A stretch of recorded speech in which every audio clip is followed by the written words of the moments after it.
Señoras, señores, muy buenas noches, bienvenidos. Esto sigue siendo Código Político después de tanto tiempo. Qué barbaridad de tiempo llevamos acá, ¿no? Mucho. Un montón. El paro de campo, ahora estamos con el paro docente.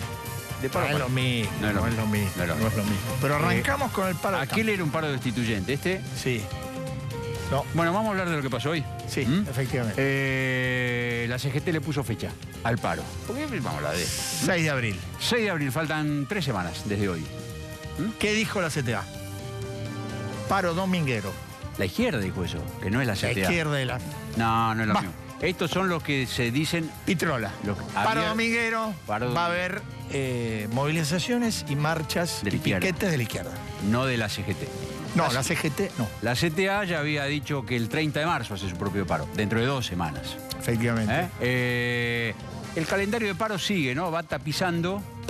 Por lo menos hasta el 6 de abril ya sabemos que hay. Va a haber más paro de los docentes, según está anunciado, docentes nacionales, provinciales y algunas... Yo creo que van a hacer paro hasta la caída del régimen. Sí, igual todo esto fomenta el turismo de alguna manera, ¿no? ¿Por qué? Y digo, te puedes tomar el día libre, te vas. Sí, si tenés un mango.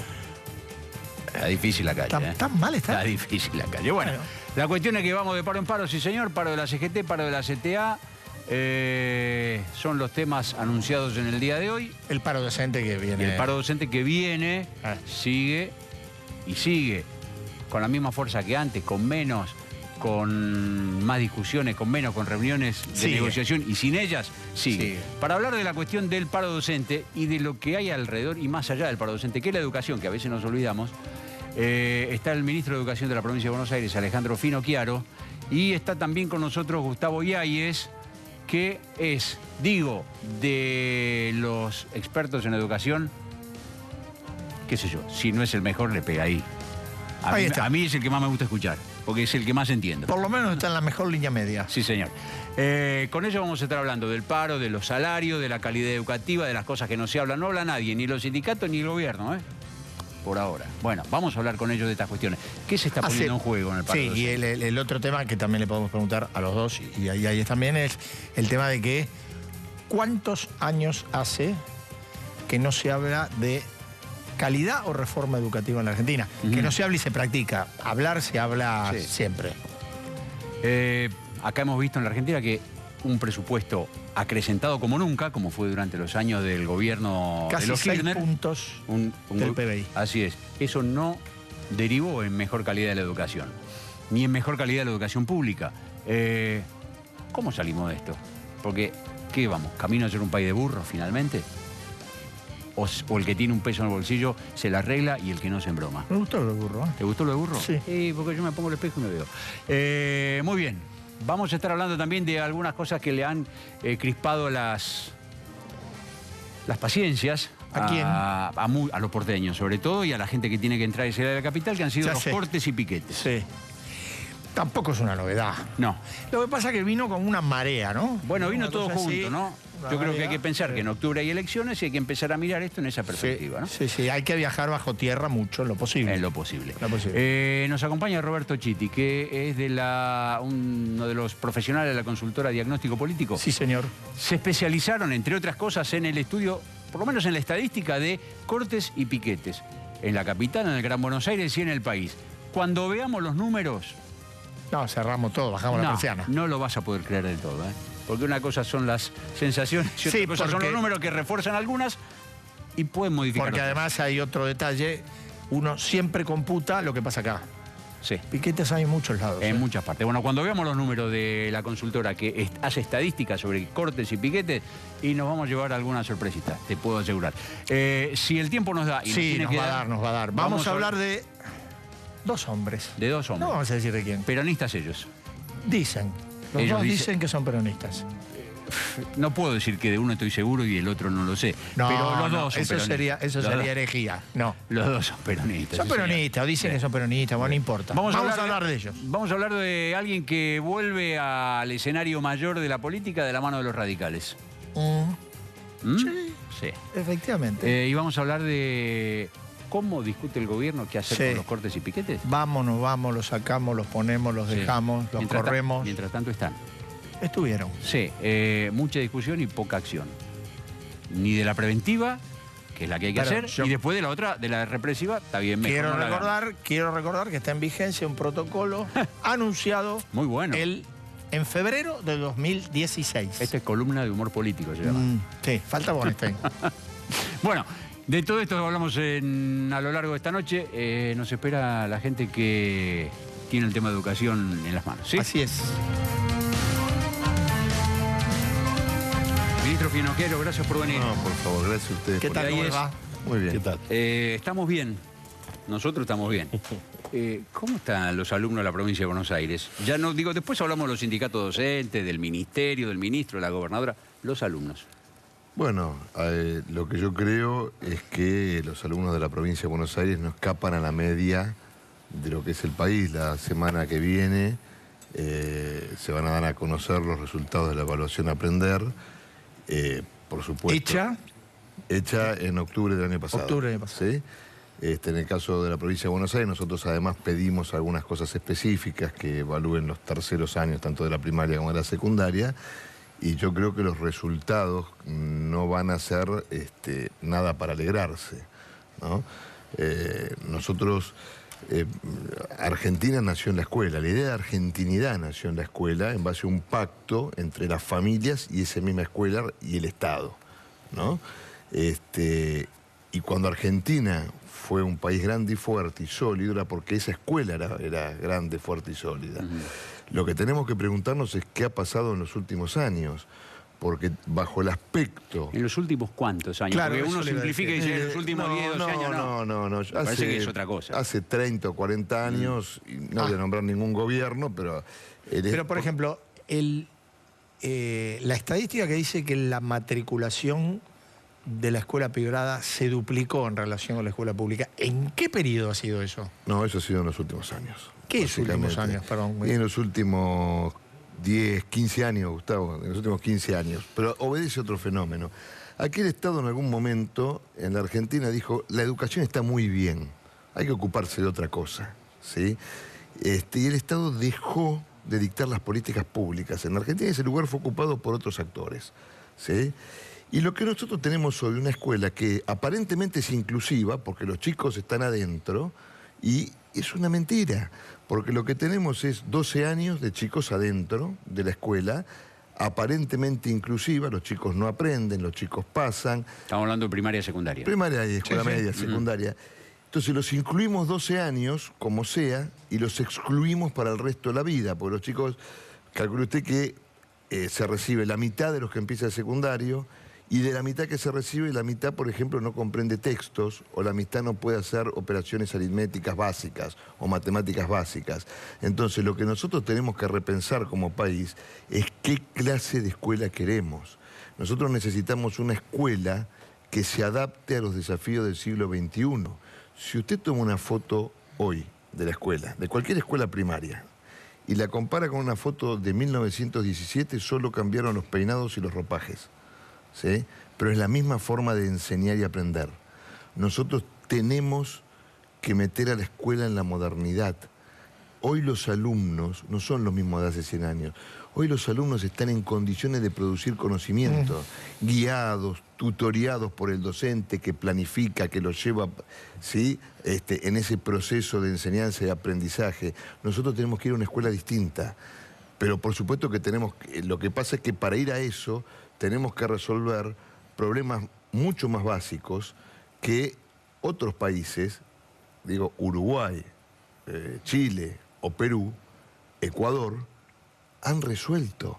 Nosotros en Argentina, y no solo en educación, en muchos otros temas, estamos dando discusiones que otros países han solucionado hace 40 o 50 años. Ahora, dígame, también es cierto, se lo pregunto a los dos, pero también es cierto, me parece que la dimensión del desafío también exigiría algún tipo de acuerdo político de políticas de Estado, porque no me parece que un solo gobierno pueda encarar una tarea de esta dimensión. Absolutamente de acuerdo. Pero absolutamente eso no se de acuerdo. Absolutamente de acuerdo, Eduardo, porque además hay que entender una cosa.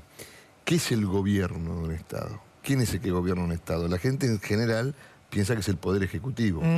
El gobierno de un Estado es el Poder Ejecutivo, es el Poder Legislativo y la Corte Suprema de Justicia. ¿Sí? Si hablamos en el ámbito nacional, eso es el gobierno de un Estado. ¿sí? Entonces, si realmente nos importa la educación, tenemos que tomar decisiones fundamentales con respecto a la educación.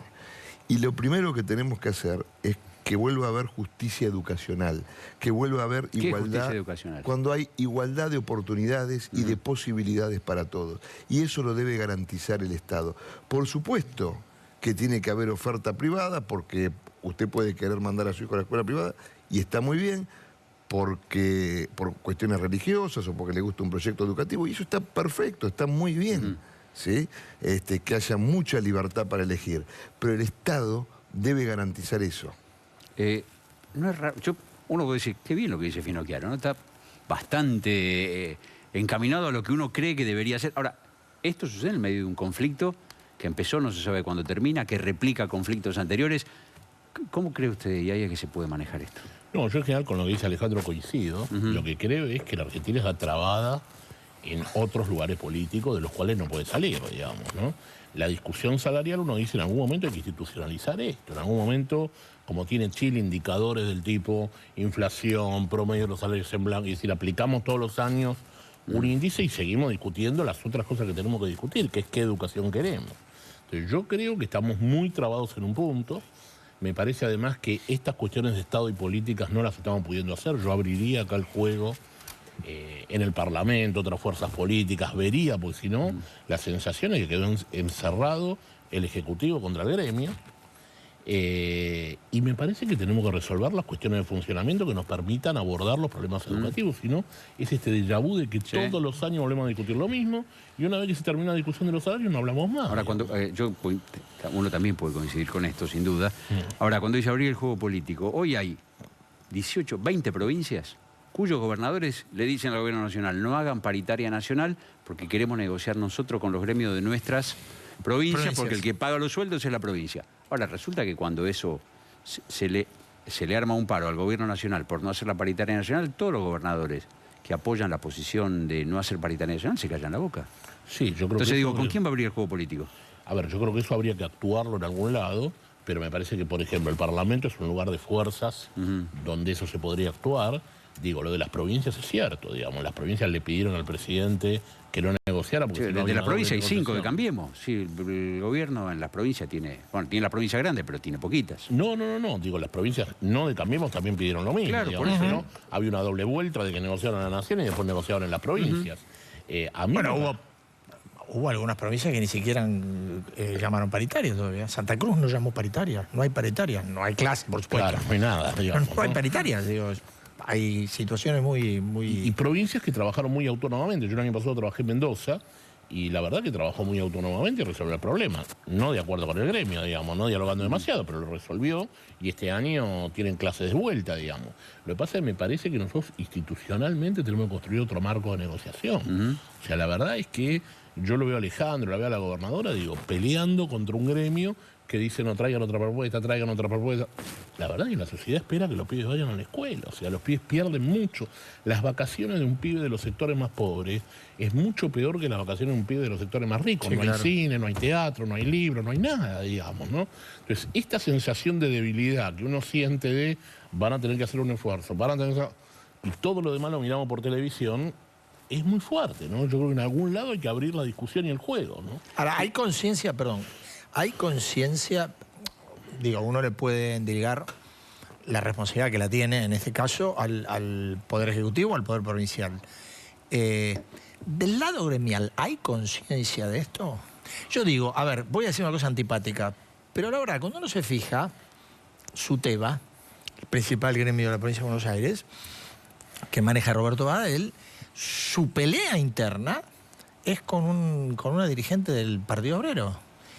Digo, uno se plantea, bueno, a ver, ¿qué propuesta educativa hay alternativa a la conducción que tiene Baradel? ¿O se trata solo de la llegada al poder y la lógica del conflicto?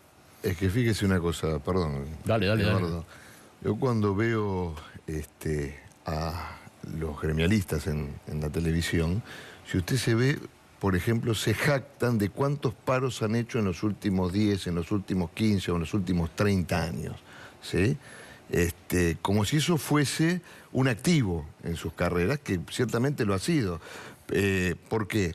Porque mientras nosotros como funcionarios estamos intentando que los chicos vayan a clase, que los docentes tengan un mejor salario que el que tienen, que pidiéndoles que acaten las decisiones de la justicia y que sinceren y definan sus intenciones políticas, siendo que nuestro espectro es toda la sociedad bonaerense. Bueno, en el caso de cualquier gremio, o en el caso de SUTEBA, que usted lo ha nombrado, digo, su público son 68.000 personas. Entonces, no les... ¿Usted qué dice? ¿Por qué 68.000 personas? Porque son sus afiliados. Ellos, ¿Cuántos maestros tiene la provincia? entre 270 y 280.000. Depende de la liquidación del mes.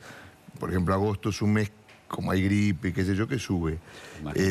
Pero ese es el tema. Y que no se dan las discusiones de fondo y que además hay que decir y sincerar una cosa, que lo dijo de alguna manera recién Gustavo y que por supuesto que estamos de acuerdo. Tenemos que ir a otro sistema de negociación porque la paritaria docente es una paritaria única, le diría que en el mundo, en Argentina. Es una paritaria donde el empleador es la parte más débil, siempre. ¿Por qué? Porque usted fíjese que se trabaja apresuradamente.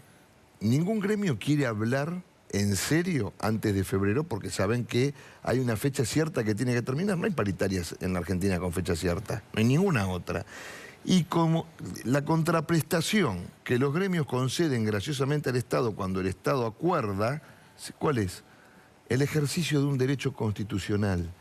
Y además hay otra cosa, que en Argentina, y esto sí en los últimos 10 o 15 años, se han naturalizado conductas que no son normales. ¿Sí? Si usted se fija en cualquier otra negociación, en cualquier otro gremio, el paro es la última instancia a la que se llega. Usted a veces se da cuenta que los metalúrgicos van a un paro, pero están negociando hace 5 meses, por ejemplo, ¿no? En cambio, se ha naturalizado que es lógico que los docentes, frente al primer tropiezo, los gremios docentes, frente al primer tropiezo en la negociación, vayan al paro. Esto que está ocurriendo en la provincia de Buenos Aires es una salvajada. No tiene razón. No tiene razón de ser. Y además, cuando nosotros los hemos invitado al diálogo continuamente, aún bajo paro. Ustedes dos son periodistas políticos, sí, claramente. Ustedes saben que cuando un gremio llama a un paro, se interrumpe inmediatamente la negociación. O sea, no hay conflicto. Bueno, estábamos negociando el 23 de febrero y se llamó a un paro. Y la gobernadora nos dijo, ustedes siguen hablando, aunque ellos no quieran. Y alguien que quiere arreglar, regala 10 días de negociación, porque lo que se trató es de obstruir el diálogo. Hoy nuevamente hubo muchas sillas vacías en la conciliación obligatoria. Y sin embargo estamos avanzando y el lunes vamos a mesa técnica para discutir cuestiones específicas del salario con los gremios que están trabajando. Son 3 los gremios, ¿no? Sí. Le hago una pregunta. Entre las cosas dice, bueno, ustedes quieren seguir hablando. Ahora, yo veo declaraciones suyas de hoy. Sí. Alejandro Finocchiaro. Este es el conflicto docente. Este es un conflicto político digitado desde Santa Cruz, Sí. dijo usted hoy. Pero lo vengo diciendo... Bueno, no es, uno dice, che, pero ¿esta gente quiere arreglar o les tira con Cristina por la cabeza a los gremios? Lo que pasa es que hay que... A ver, es como dijo la gobernadora ayer, ¿no? Hay que sincerar las cosas. Hay gremios que quieren hablar de salarios y hay gremios que no quieren hablar de salarios. El SUTEBA, que es CETERA en la provincia de Buenos Aires, adscribe al kirchnerismo. No es porque lo digo yo, es porque es de público y notorio conocimiento. Y no está configurado como delito ser kirchnerista, así que los tipos tienen todo el derecho del mundo. Por supuesto que tienen todo el derecho del mundo y en la Argentina desde el 2015 hay plena libertad de expresión para que uno sea, haga y diga lo que quiera. ¿Sí? Ahora, el objetivo de ellos es desgastar al gobierno mediante un conflicto largo y enorme. Y fíjese que en el seno del Frente Gremial ya hay fisuras. Mañana solo Baradel va al paro. ¿Sí? Y ya hay otros gremios que no van al paro, hacen jornadas de protesta. ¿Por qué? Porque se están empezando a dar cuenta que solo está haciendo un negocio político CETERA. Sí, están entrampados todavía y nosotros confiamos en que puedan salir de esa trampa. Las declaraciones del expresidente Fernández a través de las redes sociales de anoche o de hoy a la mañana lo confirman.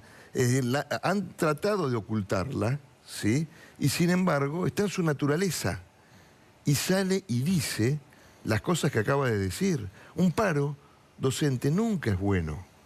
Nunca es bueno. Sigamos discutiendo con los chicos en las aulas, porque finalmente en este conflicto, ¿sabe qué ha quedado demostrado? Que, primero, hay que defender al más indefenso, que son los chicos, los alumnos, pero que además a nuestro gobierno y a nuestra gobernadora le han importado más los docentes que a estos gremios, porque nosotros ayer salimos y ya otorgamos dinero a cuenta del futuro arreglo, porque queríamos romper con la incertidumbre que tiene el docente. Y ahí le hago una pregunta ya sobre el final. Vamos a suponer que en algún momento esta situación se zanca. Hoy, mañana, pasado, cuanto antes sería mejor. ¿Qué es, según usted, lo primero que tendrían que hacer después de esto? El gobierno, los gremios, la gente interesada en el mundo de la educación, para decir, bueno, pasamos esto, discutamos este año, se puede discutir esto, tenemos que empezar a discutir estas primeras 2 o 3 cosas que son urgentes para mejorar la calidad de educación en Argentina. A ver, yo creo que hay que hacer un esquema de organización de las escuelas. O sea, en algún momento en la Argentina el Ministerio de Educación bajaba línea y todos se disciplinaban. Ustedes, yo no sé si Alejandro, que es más joven, hemos ido a la escuela con un cuaderno forrado de azul araña, porque la maestra decía que había que ir con el cuaderno... Éxito. Exactamente, azul araña. Hoy ningún maestro logra imponerle a los pibes el cuaderno azul araña, lo tienen que discutir con todo el mundo. Hace falta reconstruir un esquema de orden en las escuelas para trabajar. Yo creo que eso lo necesitamos. Pero ya. ese orden suena a un orden... no lo tomé mal, un orden cuartelero, un orden rígido, tipo otro ladrillo en la pared. El orden tiene algo de rígido, exactamente, y yo creo que en parte tenemos que volver a un orden que tenga algo de rígido. Digo, a ver, es cierto que en los 80... Reponer la autoridad del docente, por ejemplo. Por ejemplo, la autoridad del director... Perdón, Sarmiento decía que el orden es la otra cara de la moneda del progreso, ¿no? Una sociedad tiene que estar ordenada. Ordenada democráticamente, como corresponde. Y en particular los chicos de los sectores más bajos, que vienen de casas que son un dulce de leche, de orden, y necesitan ir a una escuela que tenga algún encuadre. Nosotros en el Frente Renovador estamos haciendo un estudio de ausentismo de alumnos. En la provincia de Buenos Aires falta aproximadamente el 30% de los chicos todos los días. 30%. Claro, un chico no puede ir el lunes, el martes no ir, el miércoles va, el jueves... Entonces, lo que necesitamos recurrir es a un orden donde los chicos van todos los días, saben a qué hora empieza, a qué hora termina, que los maestros los están esperando, que tienen un cuaderno, que trabajan. Me parece que necesitamos volver a reconstruir un orden que nos permita vivir juntos. O sea, y yo tengo la sensación que los sectores más pobres se quedaron en la escuela pública, que hoy es una escuela de los pobres, y entonces la demanda no llega a ningún lado. O sea, porque la verdad que las clases medias, las que más fuerza hacen en los medios, están todas en las escuelas públicas de gestión privada. Entonces, la verdad que o el Estado se pone a defender a los más pobres o están solos, porque viven en la escuela como un plan, que una vez se los dan, después se los sacan, no los recuperan. Entonces, yo tengo la sensación que el Estado tiene que volver a imponer la escuela y tiene que volver a imponer una escuela que sea todos los días parecida. O sea, que haya un orden al que vos te acostumbrás, te levantaste a la mañana y vas a una escuela que tiene un cierto encuadre de trabajo. Pero digo, le pregunto a los dos, cada uno, digo, si ustedes tuvieran que decir, bueno, a ver, vamos a empezar por acá, una medida para, que no tiene que ver con lo salarial, una medida para decir, bueno, empezamos para recomponer la escuela pública, ¿por dónde? Yo empezaría... Una medida, ¿no? Todos los días los pibes tienen que leer un texto y tienen que empezar tercer grado leyendo de corrido. Algo muy parecido a lo que dice Gustavo, nosotros coincidimos bastante, y romper de una vez por todas, ¿sí? Con esto que se ha instalado, que es muy perverso, que tiene que ver con esta escuela inclusiva, entre comillas, que es, y vos lo sabés, Gustavo, que hoy se ha desarrollado algo así como una pedagogía para los pobres y una pedagogía para los ricos. Bueno, a estos chicos les enseño lo que puedan aprender, y eso es mentira. Ahora, los otros que no, que viven en un lugar socioeconómicamente mejor, estos chicos aprenden. Todos los chicos pueden aprender. Gustavo recién hablaba del Parlamento y de...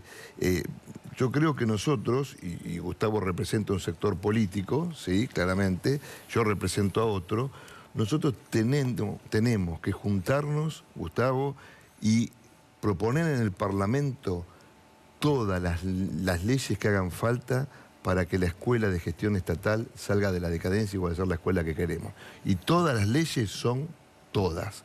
todo el plexo normativo que necesitamos y cambiar lo que haya que cambiar. Yo diría, desde el Frente Renovador estamos absolutamente dispuestos a ir al Parlamento a discutir esas cosas.